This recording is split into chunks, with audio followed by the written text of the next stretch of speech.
Ahab told Jezebel all that Elijah had done and how he had slain all the prophets with the sword. Then Jezebel sent a messenger to Elijah, saying, "So may the gods do to me, and the more also, if I do not make your life as the life of one of them by this time tomorrow." Then he was afraid, and he arose and went for his life and came to Beersheba, which belongs to Judah, and left his servant there.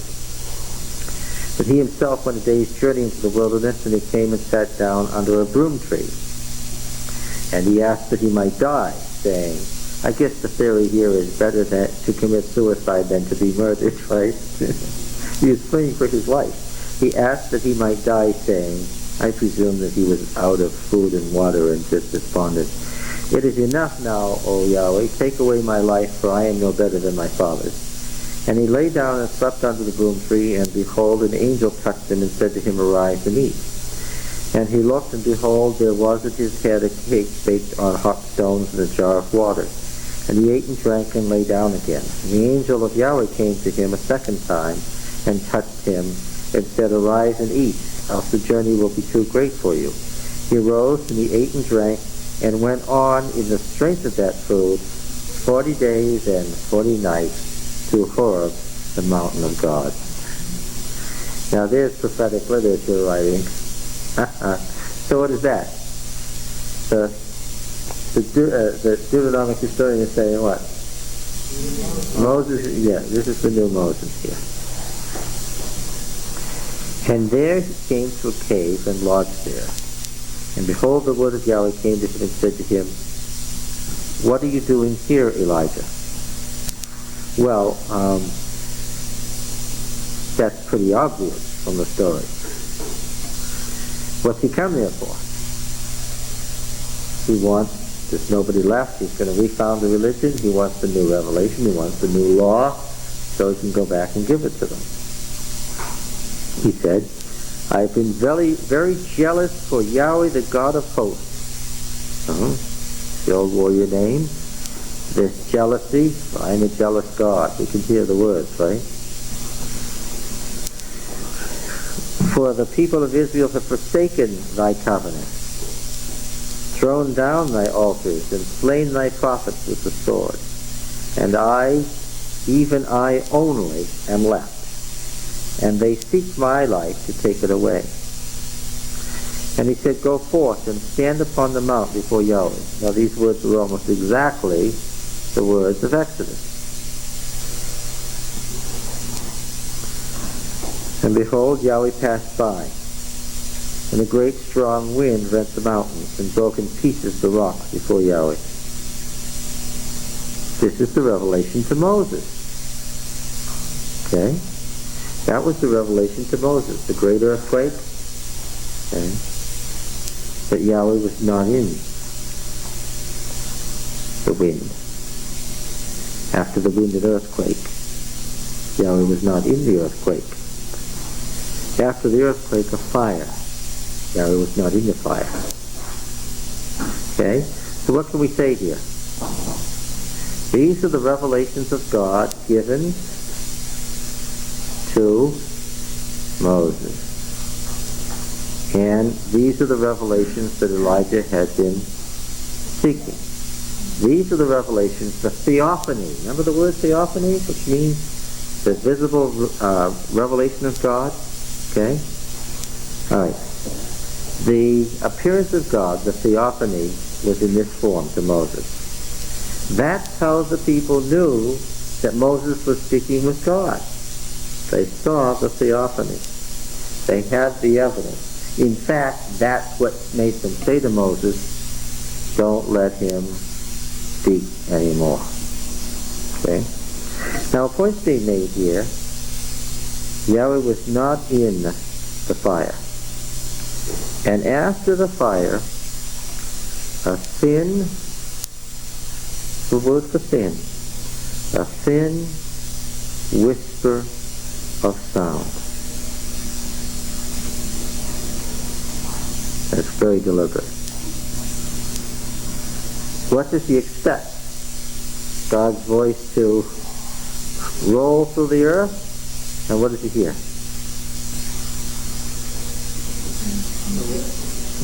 The whisper in his ear. And so begins the new age of prophecy. How do you know that Elijah's a prophet? How can you tell? Can you see the theophany? No. Well, how do you know he's got the law? Can you hear it? Stand 5 feet away and what? You won't be able to tell. What do you have to do? You have to accept the prophetic word. This is a new age. The new age of prophecy. Okay? Where the prophet speaks by direct revelation to himself only. And there's nothing that the onlooker can say but listen to the prophet's words. How long was Elijah around after that? Not very long. This is the end of his life. So I'm having trouble accepting that as a new era. Close with Elijah. Well, but he's inaugurating a new era right here. Here's what he says. Okay. When Elijah heard it, he wrapped his face in his mantle and went out and stood at the entrance of the cave. Behold, there came a voice to him saying, "What are you doing here, Elijah?" He said, "I've been very jealous for Yahweh, the God of hosts, for thy people Israel, forsaken the covenant, thrown down thy altars, slain thy prophets with the sword, and only I am left, and they seek my life to take it away." He hasn't got a better reason than he had before. I gather that he had recited in his mind the words of complaint that he was going to make to God when he got there. He had a strong complaint. This is a person who was so unhappy with the turn of events, so annoyed with the way things had gone, so upset that he was going to the one place in the world where he knew he could find God, and he was going there to do what? Yes, he wanted to complain. He was going there to register a severe complaint. They're all dead except for me, and what? And they want to take my life too. And did he really want to die on the way? When he said, "Let me die," what did he want? Yes, because what? He was just really, really out of sorts. He was in one of those moods that was so deeply bad that he just didn't seem to be able to get out of it.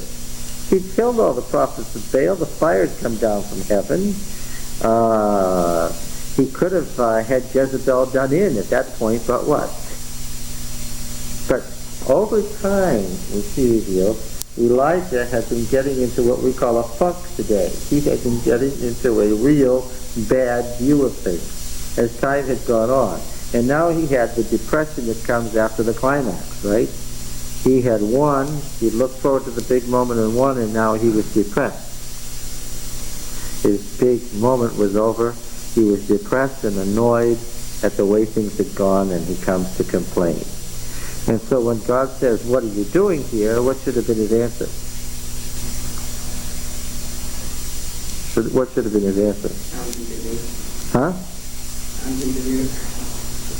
No, he didn't know he was doing that. What should have been his answer when he said, "What are you doing here?" What should have been his answer? No. We would expect Elijah to be truthful. What should he have said? "I've come here because I'm really mad at the way you ran things. Things have not gone well. I've gotten angrier and angrier over time, and ultimately I'm angry at what? I'm angry at you, so I've come to tell you that I'm angry at you. And I want you to shape up and run things better." That's what's in this. That's what's in all these bad things that have happened. What's the implication? I was very jealous for Yahweh, the God of hosts. The people of Israel forsook thy covenant, threw down thy altars, and slain thy prophets with the sword, and I, even I, only am left. Whose fault is all that, folks? Can you read? Whose fault is all that? That's God's fault. And Elijah has it all in his mind, word for word. He knows exactly what he's going to say, because what? Yes, he's planning to say this. It's gone over and over in his mind. And what did he expect, I gather?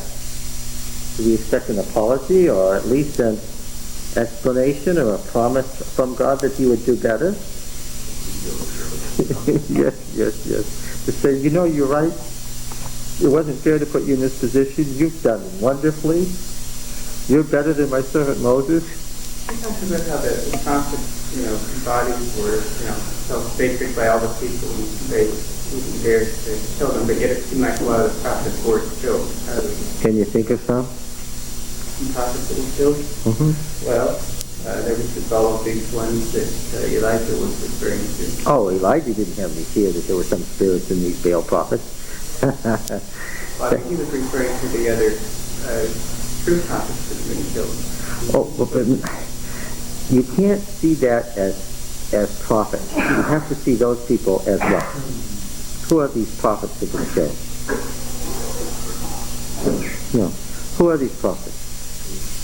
No. What does the term prophet cover in here? What had Elijah founded? In school. Yes, he had refounded Samuel's school. They were his followers, his congregation, they didn't touch him. And in fact, Jezebel's threat, when it comes right down to it, though she may have been very angry, her religion would not have allowed her to do what she wanted to do to Elijah, and she'd never touched him before. And she probably was in one of those defensive moods that she get in, that she had to make a strong statement because she was probably afraid that Elijah was crazy enough to do what? To kill her. Was she right? Yes? Yes. There was a prophet who ran away to Egypt because one of the kings of Israel was trying to kill him. But that's the exception, not the norm. Now, okay, so Elijah is making his great complaint here. And this built up over a good long time. I don't think this happened all at once. You don't get into this big a state that you're going to go address God and really give God the business on what he's got to do all at once. This is something that takes time to develop. Do you think that Elijah felt that he could have run things better than God?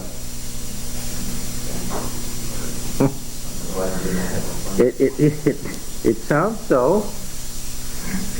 And actually he probably could have, except what would have been lacking? What quality would have disappeared had things been run differently? Yeah. And what's bound up with that? No, the possibility of choice. All of this could have been prevented, but what? Freedom of choice. And Elijah was ready to run a cosmos where an arbitrary tyrannical God ran things just so that things couldn't run amok. Things can't run amok in tyranny. They only run amok with his freedom. All right. So now we expect now. This has been a major complaint. This is one of the most serious complaints in the Bible. The next verses should contain some dramatic material, right?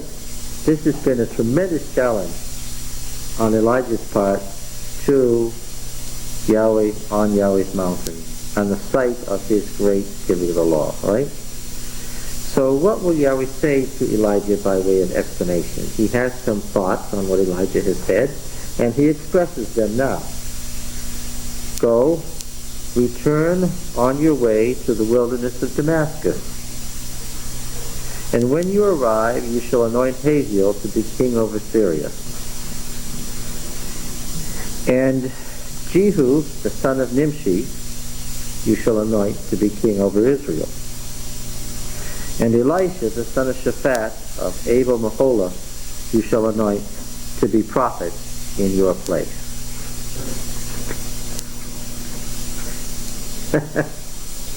Okay, so things are not acceptable as they are, right? Elijah has said things are not acceptable as they are. So what does God say? Okay, all right, I see your point. Things are not acceptable as they are. We'll change the king of Syria because you don't think that pagans should be overrunning my people. Okay, we'll change the king of Syria. We've got a king in Israel who's a Baal worshiper. Okay, since we have an unacceptable king in Israel, we'll change him too. We'll get a good king in Israel. And what? Since you're a prophet who finds things unacceptable, what? We'll get a prophet who finds things acceptable. This is it for you. Okay? Now, this is the test of Elijah's character. Now what could he have done? See, there's something about... This is Moses all over again. This is the story of Moses. He's done everything right up to the last minute. So is Elijah. Yes. He's done the Lord's work and then he let himself... Yes, now he's kicking the rock with his staff, right? Yes. Now, if Elijah was a basically evil person with a selfish character, what could he do now? Now he could really, really go into an insane panic here, right? Saying, I spent my whole life working for you and I was my life, and now at the end you're getting rid of me? Right? He could have had that reaction. Or he could have said, well, I made the complaint and what? And you're dealing with it, and what? Okay. Now which was his reaction? And him who escapes from the sword of Hazael shall Jehu slay, and him who escapes from the sword of Jehu shall Elisha slay. Yet I will leave 7,000 in Israel, all the knees that have not bowed to Baal, and every mouth that has not kissed him. How many followers will Elisha have to start off with? No, to start off with, he's going to give him one. Oh, well, yeah. How many followers will Elisha inherit, though? 7,000. This is another kick at Elijah. What? He's saying what? I'm the only one left. And so God says to him, now when Elisha becomes the prophet, I'll reserve for him 7,000 in Israel who never bowed their knee to Baal and never kissed him. So much for the complaint that what? There wasn't a single soul who was faithful but me.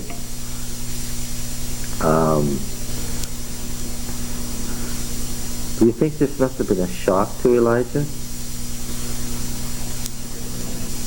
Do you think this response was shocking?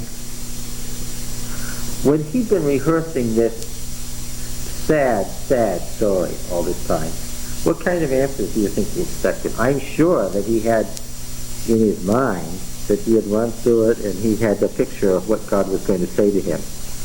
What kind of answers do you think he expected?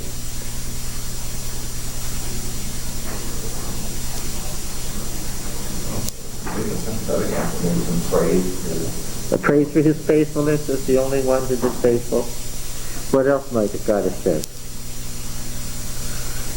Probably one to be sent back, empowered to kill Jezebel. Give him power to, yes, I've had it with Jezebel. You go right back there and kill her, and I'll, strike her dead. It's house of fire down from heaven on her. Yes. I'm sure that was in his mind. Or at least some magic power with the staff, When you get back there, do this or that amazing thing so that all the people will be amazed at you. And in the future, I won't let this sort of thing happen.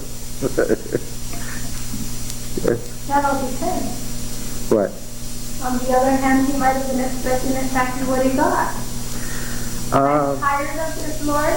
I have done as much as I can, and in a way I'm saying, hey, I'm ready for someone else to do it. I'm at the end, and I haven't seen that you've done much for me, so why don't you give it over to someone else? And he got what he was expecting. It all depends whose mind it is that's thinking this. His statements are not very positive ones, are they? No, but... You're saying there's an element of truth in them? I think that his statements do indicate, and this is what I liked about what you said, I think his statements do indicate that for Elijah, what? it was what? It was over. He'd gone as far as he humanly could go. And he sounds like someone who's what? Tired. And so God's answer is a direct answer and solves each of the problems he has, and he doesn't object to it. That's why I think it was sort of what he said. It's also why he went to heaven in the chariot. Because what? When he was told, yeah, he did it just without a slightest complaint. He went and did as he was asked and accepted the rebuke. And now, do we expect from this idea of prophets and prophecy, do we expect miracles as a test of truth? Do we expect a great visionary experience to happen in front of us with Elisha? How's Elisha going to hear the word of the Lord? No, what's in the still small voice? This is a prophetic writing, yes. This is in the midst of the prophetic biography. Yes. And so you have the prophet. The prophet will say from now on, this is what God wants. Why? Because I'm telling you so. This is what he told me. Okay. We see that reflected in this section of Deuteronomy. In this theology of prophets in Deuteronomy 18. Okay, let's go back and look at it again.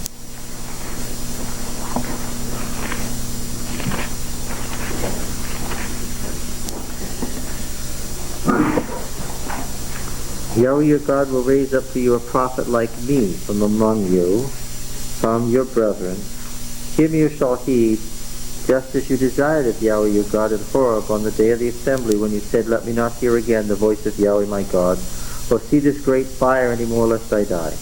And Yahweh said to me, they have rightly said all that they have spoken. I will raise up for them a prophet like you from among their brethren. And I will put my words in his mouth, and he shall speak to them all that I command him. And whoever will not give heed to my words, which he will speak in my name, I myself will require it of him. Okay? So that becomes, with the subsections here, the justification for prophetic law. All right? In the period that God used Mary at the word. Not at all. It had become a pilgrim site, according to the inscriptions and so forth. Ever since ancient times, people have traveled there as a traditional site, and even in Old Testament times. This is centuries after Moses. When Elijah went there, he knew where to go because what? People made pilgrimages to Horeb. He knew how to get there. So that where he went on No. Now, pilgrims went there for spiritual enlightenment. Elijah went there because he wanted the earthquake and the fire and the tornado, the whirlwind. He wanted all that. And he got it. He didn't go there to meditate. He went there for God to appear and to confront God about how things were going. Okay. And so we have from this...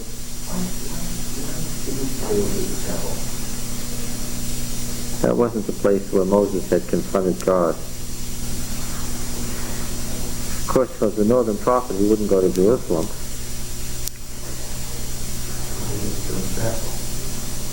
As a northern prophet, he could have gone to Bethel, to the place where Jacob met God, if he wanted to be playing the role of Jacob. I think what I'm saying is he wanted exactly what he's saying. He didn't want to worship. He didn't want to be spiritually fed. He wasn't about to read the book. He wanted to see God, and that was the place where he saw God, not like God. He went there for a confrontation. He was very unhappy. That's right. The old traditional God about was told when Moses saw the bush. That's right. Because the burning bush was near there, right? The site of Horeb, if it's the correct one in northern Midian, had been a holy place since the Chalcolithic age, since people were gatherers rather than farmers. That's how old the stone images that have been found in some of the caves there are. They have sites there that go back to when people were making flint, to the Stone Age, before they even made pottery, where all the implements are made of stone. That is how long that site has been a holy place, back to the Stone Age. So when Moses got there, it had been a sacred place for a long, long, long, long time. Probably around 14th century. You can trust carbon dating, which I think we can. Well, there's something interesting, huh? Did Elijah go there because he wanted to go there, or was he summoned there? No, he wasn't summoned there. Because when the angel came to him and gave him the food, he said, hey, you have a long way ahead of you. He knew where he was going. Now, did he know because he knew where he was going, or because he summoned him? No, he knew because he knew where Elijah was going. Elijah's determination after this confrontation to go complain to God about how things had gone was obviously Elijah saying things have to change, things have to get better. And what did God say to him? All right, come on over. When he got this, yes, okay, that's right, and things are going to change. There's one other thing, though. That's probably the only place where he might have felt safe, too. I mean, Jezebel had a long arm, and he probably thought she could reach him anywhere, but on the mountain of God, he would be safe. I think he wanted to hear God say, oh, she can't touch you, go back and kill her. I think he wanted first God to apologize to him and say, I'm sorry you had to go through all this. It had to be the last person all by yourself and to risk your life. Yes, you've been a good to me, and I will reward you for that. And that's not how God greeted him. But this sharp response was obviously what he needed. Why do I say psychologically it's what he needed? Yeah. Sometimes when somebody is absolutely exhausted, and because they're exhausted, they're wallowing in self-pity, what do they need? That sudden slap that what? Wakes them up and shows them a whole different perspective. That's what God gave him. That slap in the face that didn't say, I'm disgusted with you, Elijah, that just said, you're right, Elijah, you've seen some things, but what? You're missing the whole picture here. You've taken a close look at that tree that comes to the forest. Yes, that's right. And I suppose that happens to people today, does it? Do we ever get into one of those moods where we'd like to go, if God's mountain was nearby, we'd go over and tell him, if he'd come and visit with us, tell him how to shape it up?